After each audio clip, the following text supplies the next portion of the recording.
Hello everybody. Lawrence Fleming here with more good news as we wait for the rapture. We're in a high watch mode right now, and we have been for a little while. What's going to be the next shoe to drop? We should see something significant this month, but will it be the rapture? What else can we look forward to?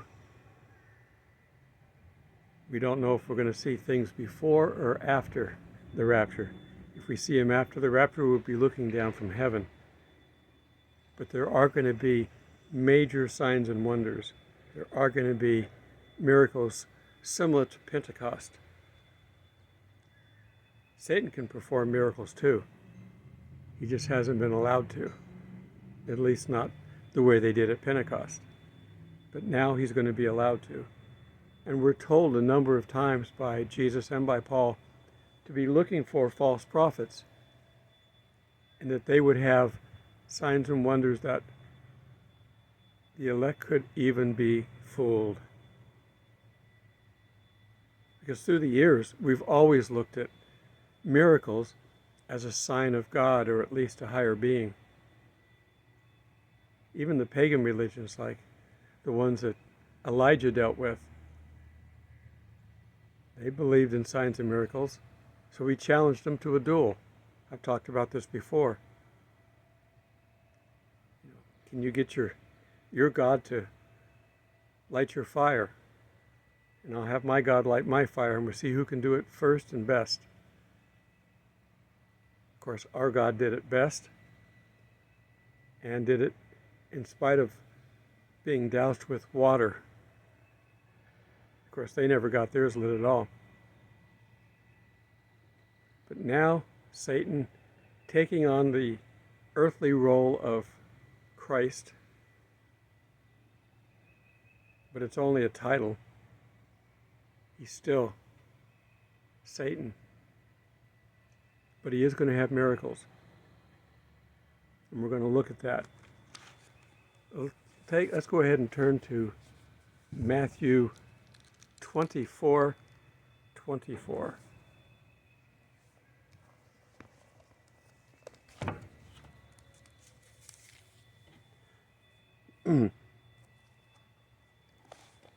Matthew at the end is always a good place to look for pretty much anything having to do with the end times, and we have the same situation from Paul and Thessalonians, but we're going to look at this here. I'm going to start back at 24:23. Then if anyone say to you, look, here is the Christ, or there, do not believe it. For false Christs and false prophets will rise and show you great signs and wonders to deceive. How else is the Antichrist going to be accepted? You just can't walk up and say, here, I'm here to help, and I've got all these connections to God and all this stuff, and I'm the Messiah. He's not going to do that. Nobody would have believed him. But he's going to have signs and wonders to show us. We have great signs and wonders to deceive, if possible, even the elect. Christians could be deceived, but the Spirit will reveal where they're coming from, what the true nature is. That's why I believe we really will be gone by the time he starts all this. We'd identify him, and once identified, he'd have no power. But if we weren't here to recognize him, he'd convince the rest of the world who, because they denied Christ, are subject to deception. They will be fooled. They will think he is the returned Christ. Of course, we know he's not. And it ends in 25. See, I have told you beforehand. He warned us, so we'd know what's coming. So what's coming for the rest of the world is not meant for us. It's deception. But the good news is because these signs and wonders are out here, God will allow his as well. So we might see some big miracles before we're raptured. A lot of people are leaving comments asking for prayers because they've got this ailment or that. Why we've been given bodies that can suffer like this, I don't know. But Paul called it joy to suffer for Christ. So keep plugging along. It will be worth it in the end. And ask for strength. God gives that too. Let's see what else we can look at. Let's look at 2 Thessalonians 2:9.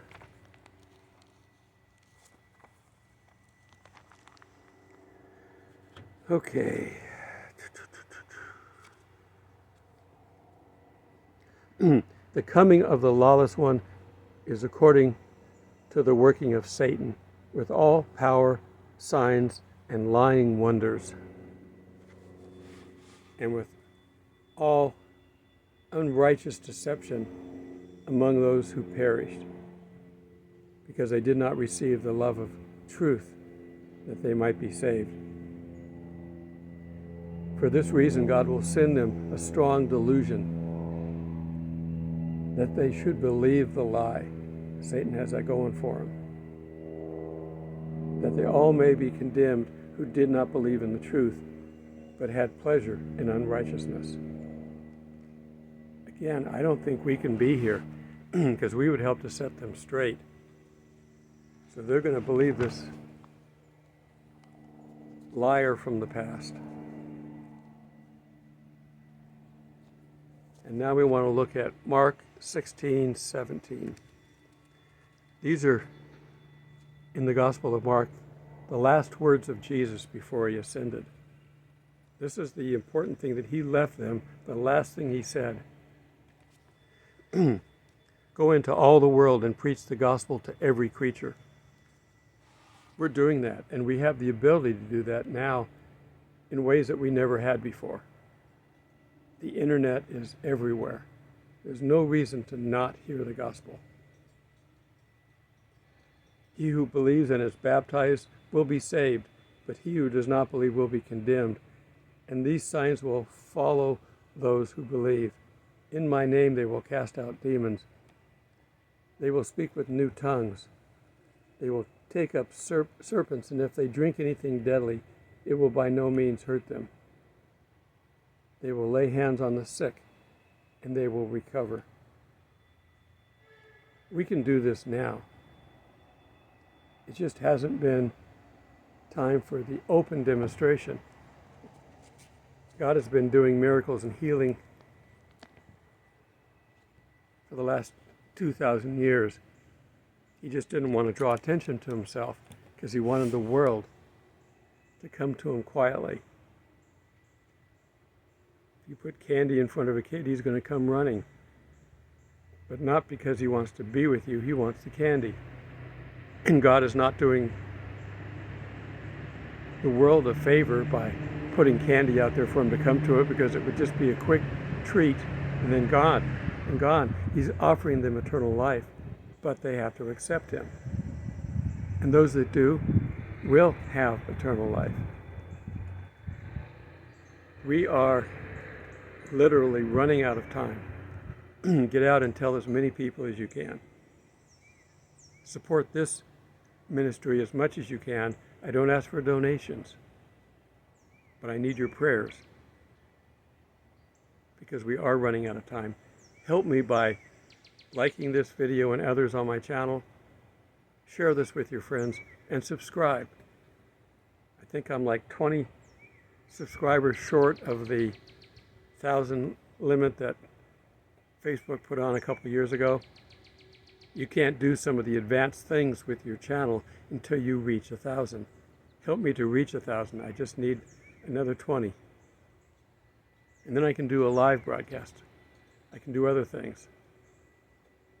But help this channel to reach as many as we can. And there are plenty of other channels out there. Not all the channels have completely left. They've got like Jack Hibbs has a channel. Emir Safati has a channel over on Telegram. I have one there, but it's a placeholder. I'm not really using it. I put it there as a last resort. I'm staying low profile here on YouTube, and I think that's helped. That's one bad thing about the 1,000 mark, is it may move me up into their radar. But when they do, I'll start moving things over to Telegram. There's channels that will not be taken down. Even after we're gone in the rapture, I think that they're going to be taking down a lot of channels. But there are those that are dedicated. This is funny story. We know that Elon Musk just bought 10% of Twitter because he didn't like their social media filtering. He didn't buy Facebook, so I guess he doesn't care much about Facebook. But he's going to try to change things. He won't, because the devil has his means to do whatever he wants to do, and he's going to be emboldened and empowered, especially when we're gone. We're getting things like this month will be the 6,000th year of God's people and them being worshiping the Lord under this funny world that we're on now. We've got all kinds of things coming up. We have Passover. That's a big event. It was big in Jesus' time. It's still big now. And we have all the fall feasts coming up. If we're wrong for this season, which I don't think we are, the fig tree was put in the springtime, if you remember, and we're in the springtime. But if we're wrong, the fall feasts are coming up. Feast of Trumpets and Atonement, those are all things. We've also got first fruits and everything coming this summer. So we've got a long list of Jewish holidays, which will probably be in effect during the 70th day. So we're in the way. We've got to get out of the way. So keep watching the skies. The sky's clear, so I don't know what cloud I'm going to. But we had a big storm yesterday. And I had to drive home from set in it last night. 30 miles an hour on the freeway, barely able to see the markers. But I knew where I was going, so it was okay. And that's kind of the way our future is. We don't know what's ahead for us exactly. The rapture is going to present us Jesus in the clouds, and he's going to take us to heaven. What are we in for? I don't know. I'm excited and terrified at the same time because I don't know. We don't like change as humans, and we don't like change where we don't know the outcome. We know we're going to be eternally with Jesus. We know we're going to be happy and it's going to be good and he's going to wipe away our tears. But we don't know where and what heaven is. It's an unknown. But be of good cheer. I have overcome the world, Jesus said. So everything that we're going to deal with, he's already dealt with. He's already been not raptured per se because he didn't have to flee, but he's already ascended.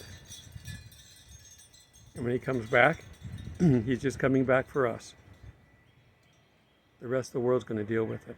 I'm getting a lot of people that keep saying, why are you so excited? Because you're going to have to go through the whole tribulation because the only rapture is at the end. They're misreading Matthew and Thessalonians. Both the rapture and the second coming are discussed, and they're combining the two. And they're thinking that's the only rapture. The two witnesses are raptured. They're taken away because they're fighting the Antichrist. They already wounded him. He came back and then killed them. 3 days later, they were raised. And then they were raptured to get him out of the way because the Antichrist still has the earthly power. And these signs and wonders are going to go on. The whole world's going to be mad at the two witnesses because they're witnessing their signs and wonders. Signs and wonders that are reminiscent of Elijah's time on earth. That's why they think one of them is Elijah. Enoch, the other one. A couple of people that didn't die. But what about Moses? We don't know. Could it be him too? If it wasn't going to be so bad down here, I'd almost wish I was here to watch. But we'll have a ringside seat up above in heaven. Work on getting the message out help others to get the message out. I don't need contributions, as I said, but there are other channels that do. Some of these people have to travel. Amir Safati, like I said, travels. So he needs donations for that. All the other churches that I really like, the Calvary Chapel churches out in California, they're really good. Greg Laurie, Jack Hibbs, they're really good. I went part-time because I was in the military. I went part-time to the Calvary Chapel that Chuck Smith had down there. Like it was part of the 70s Maranatha music group. Yeah, I'm that old. I color my hair because I work in the film industry. But it's all going to come to a head here, hopefully this month. We're on super high watch. And then the rest of the year we're just on high watch until this fall, where we're on super high watch again. And I'm getting tired of super high watches. Let's just get out of here. Jesus is ready for us. The Father's ready for us. He's got our room in the mansion. He didn't build us a mansion. He's got a room for us. It's a bad interpretation that most people read. But that's okay. I don't need a whole mansion to bounce off the walls in by myself. I want to be with everybody else, so we'll have a room in the mansion. And I want to give you a final update. You've been praying for me and my cat. Well, my cat passed on this morning. And I told you I thought that was one of the last things that I had asked for from God, to take care of him before we're raptured. Now I'm free to go. Now he's going to take care of everyone's pets. It doesn't matter. This is just something personal that I had asked for. And God always gives me what I ask for when I ask in his name for his glory. And the fact that I can tell you about it and to show you that it's God answering prayer is for his glory. So I'm not sad about it. My cat is free, and that means I'm free to go.